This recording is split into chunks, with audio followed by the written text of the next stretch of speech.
Biografía de San Juan María Vianney, el Santo Cura de Ars, parte 2.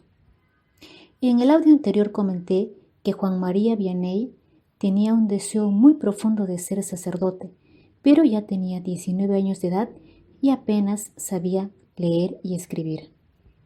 6. Éculi era un pequeño pueblo cercano a Dardilly, y ahí un buen sacerdote, el padre Valley, fundó en su casa una pequeña escuela para aspirantes de la carrera sacerdotal.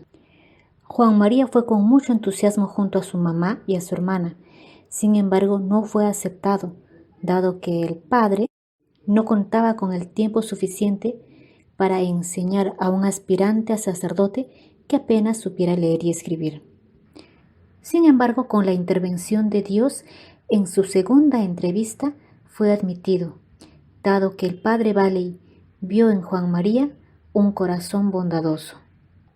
Así, Juan María se convirtió en el alumno más deseoso de aprender. En aquel tiempo, si alguien deseaba ser sacerdote, necesitaba estudiar y aprender el latín, porque este es el idioma en el que estaban escritos los libros de teología de ese entonces. Y se dice que para estudiar latín es necesario saber de gramática. Así que estudiar latín fue para Juan María un verdadero martirio. Se dice que era más fácil que Napoleón derrotara a los ejércitos de centenares de miles de enemigos que Juan María lograse aprender los verbos y la gramática latina. Pero nuestro buen Dios le dio al padre Valley una paciencia admirable. A modo de anécdota, se cuenta que sus compañeritos de seminario, a pesar de ser muy educados, no lograban contener la risa cuando Juan decía alguna barbaridad cuando se le preguntaba una lección. Por ejemplo, Torre de Marfil en latín se dice Turris Eburnea. Sin embargo, Juan María respondía Tu rebusneas. Nuestro pobre santo suplicaba al Espíritu Santo que le concediera grabar algo en su pobre cabeza. Era el más estudioso y aplicado. Durante las noches repasaba tratando de aprender las palabras. Sin embargo, al día siguiente había olvidado todo nuevamente. Se cuenta que uno de sus amiguitos alguna vez le dio un bofetón para que tratara de despertar, pues estaba muy disgustado de que él no lograra comprender. Y Juan María, en vez de reaccionar agriamente, se puso de rodillas y le pidió perdón por su desaplicación. Su amigo se dio cuenta de que Juan María tenía un corazón muy noble. Lo levantó del suelo, lo abrazó y le pidió perdón. 7. Se cuenta que Juan María, desesperado por no lograr aprender el latín, que era básico para lograr pasar de año y continuar sus estudios de seminario, decidió hacer una peregrinación. Así que hizo la promesa de ir y volver a pie y mendigando hasta el santuario donde se encontraba sepultado San Francisco de Reyes, que era un santo de aquella región. Más tarde aprendió que no se puede prometer a Dios algo que no se está seguro 100% de poder cumplir, puesto que esa peregrinación le resultó penosísima. Debió caminar 100 kilómetros a pie mendigando. Los primeros días casi nadie le daba de comer, pues pensaban que era un pordiosero o tal vez un ladrón y lo botaban de sus campos. Sufrió de hambre y sed. Él no hablaba correctamente el francés, pues, tenía un idioma propio de su región, más un dialecto, así que tampoco podía comunicarse bien con las personas. Tuvo que dormir prácticamente en los campos bajo los árboles, pero por fin logró llegar hasta el santuario y hacer su petición. Su pedido era que Dios le dé la gracia de poder estudiar y de llegar a ser sacerdote. 7. Pocos años duraron de paz en aquella región, dado que en 1809 el general Napoleón decide invadir España, para lo cual llama a toda la población joven a participar en la guerra. Juan María sale sorteado para prestar su servicio militar. Esa experiencia para Juan María fue algo que quedó marcado para toda su vida. Dado que él, acostumbrado a ser muy piadoso, tuvo fuertes impresiones cuando conoció a sus compañeros que tenían mala conducta, hablaban groserías, tenían mal trato entre ellos y eran demasiado materialistas. Para eso Juan María tenía 24 años y sus estudios apenas estaban al nivel de un niño de 12 años. A los 2 días que ingresa al cuartel, enferma gravemente de fiebre y es enviado al hospital del campamento, en el cual es atendido por las monjitas. Su estado empeora al punto que la familia va a visitarlo a despedirse pensando que iba a morir. Si no es con esta enfermedad, con la guerra, pues se habían enterado de que la guerra en España era muy terrible y casi nadie volvía. Cuando se recupera, es enviado en un batallón para partir hacia España.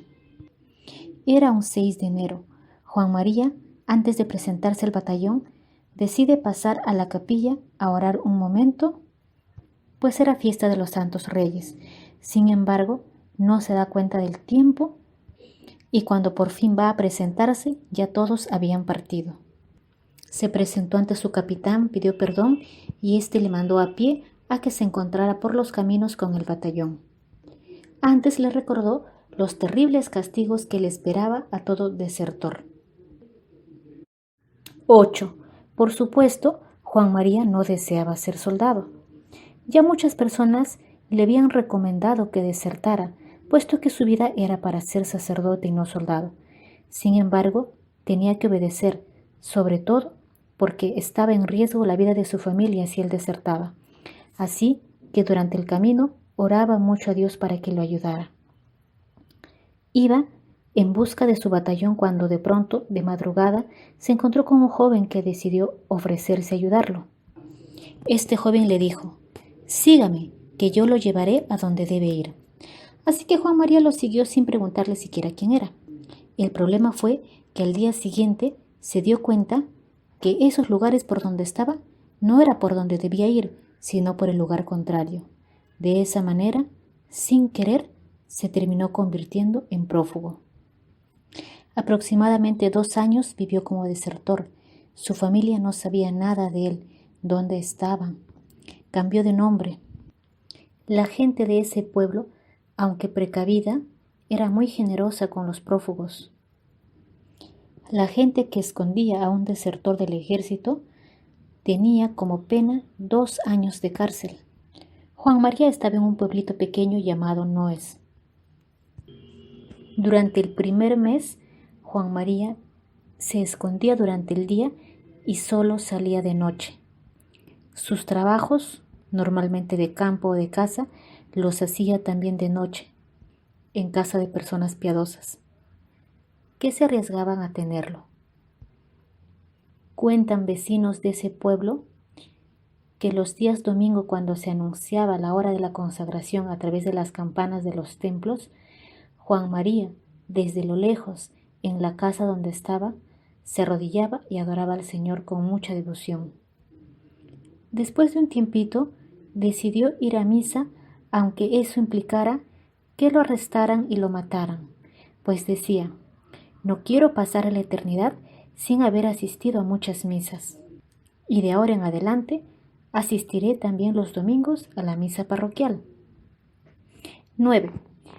En 1810, el emperador Napoleón decide divorciarse de su esposa Josefina y casarse con otra mujer para tener hijos. Para celebrar su matrimonio, decide conceder perdón a todos los que se habían refugiado del ejército en los últimos años. Esta era una gran oportunidad para que Juan María saliera de ese pueblo y volviera a su ciudad, ya no como prófugo, sino como hombre libre. En el pueblo de Noes, todos se alegraron por él y por otros prófugos del lugar. Sin embargo, ellos hubieran querido que el joven Juan María se quedara allí, pues todo el pueblo se había encariñado con él. Tal es así que para su partida le llovieron regalos y regalos significativos de varias señoras y personas del lugar. Una le regaló $50 para mandarse comprar una sotana de paño, pues sabían que él quería ser sacerdote. Otra mujer muy pobre le regaló $30 producto de la venta de un marranito que tenía, pues decía, a mí me basta solo con la cabrita que tengo. Y hasta el hijo del alcalde decidió costearle el viaje de vuelta hasta su pueblo natal, pues todos sentían una emoción tan grande de que dentro de pocos años este joven tan piadoso que habían conocido pudiera llegar a ser todo un sacerdote.